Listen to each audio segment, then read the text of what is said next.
मेरे प्रिय विद्यार्थियों, आप सभी का इस हिंदी व्याकरण की अनुपम श्रृंखला में एक बार फिर से हार्दिक अभिनंदन है। कल हम पढ़े थे कर्मधारय समास, आज हम पढ़ेंगे द्विगु समास। हमें पूरा विश्वास है कि कर्मधारय समास के अंतर्गत जितने भी एग्जाम्पल थे आप सब कर लिए होंगे। और तो किस बात का है कि वीडियो को सिर्फ और सिर्फ 10 लोग ही देखे हैं और 9th ABC मिलाकर संख्या 150 के आसपास है और सिर्फ 10 लोग, चलिए कोई बात नहीं, 10 लोग देख तो रहे हैं। द्विगु समास में भी उत्तर पद यानी दूसरा पद प्रधान होता है और विशेष्य होता है। ठीक है, दूसरा पद प्रधान भी होगा, विशेष्य भी होगा, जबकि पूर्व पद संख्यावाची अर्थात संख्या का बोध कराएगा और संख्यावाची के साथ साथ विशेषण भी होगा। अर्थ की दृष्टि से अगर पूरे समस्त पद का अर्थ लगाया जाए तो अर्थ की दृष्टि से यह समास समूह का बोध कराता है, ग्रुप का बोध कराता है। बात समझ में आ गई? यानी पहला पद उत्तर पद प्रधान होता है, विशेष होता है, पहला पद विशेषण होता है, संख्यावाची होता है और पूरे समस्त पद का अर्थ लगाया जाए तो यह समास समूह अर्थात ग्रुप का बोध कराता है। जैसे पंचवटी, पंचवटी यानी पंच माने 5, वट माने वृक्ष यानी 5 वृक्षों वाला स्थान। ठीक है, तो पहला पद क्या है? पूर्व पद क्या है? संख्यावाची और विशेषण यानी पंच वटी, वटी माने वृक्ष यानी वृक्ष की विशेषता ये बता रहा है कि ये वृक्ष कैसा है, 5 वृक्षों वाला वृक्ष है। ठीक है, बात समझ में आ गई। और उत्तर पद यानी दूसरा पद क्या है? प्रधान है और विशेष है यानी 5 वट की विशेषता बता रहे हैं, तो वट क्या हो जाएगा? यहाँ विशेष हो जाएगा और ये प्रधान। प्रधान क्यों होगा?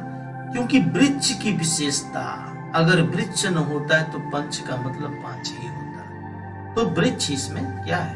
प्रधान है। और यह पंचवटी एक समूह का बोध करा रहा है। ठीक है, तिराहा पहला पद क्या है? संख्यावाची है और क्या है? विशेषण है। ती माने 3 और राहा माने रास्ता, 3 रास्ता का समूह। तो रास्ता की विशेषता कौन बता रहा है कि ये रास्ता 3 रास्ता वाला है।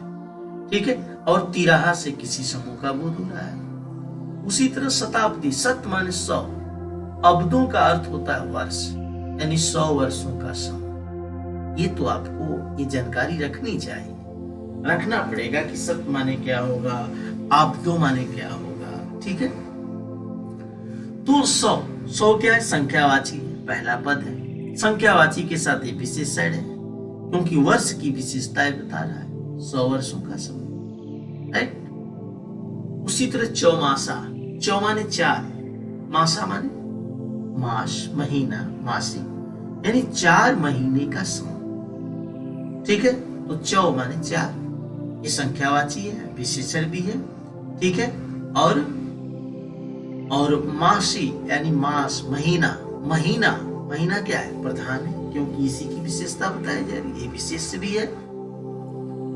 ठीक उसी प्रकार आपको ये जितने भी एग्जाम्पल द्विगु समास के दिए, सारे एग्जाम्पल आपको समझना है, करना है।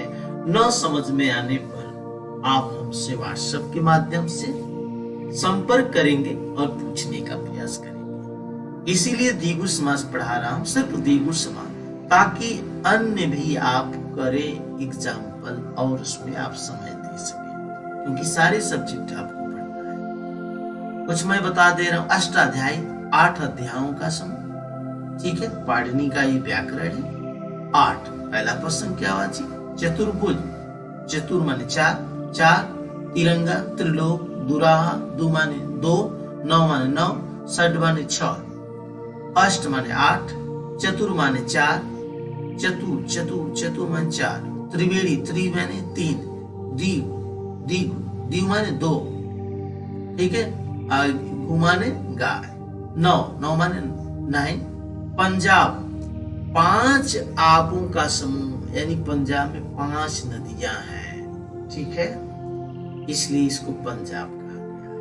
तो पन माने होगा 5, सत सही, सत माने 100, सप्त माने 7, 7 सिंधु यहां दिया है, नाम हमने दे दिया है। चवन्नी 4 आना 4, चौवन 4, उसी तरह ये सब दिया है, ठीक है।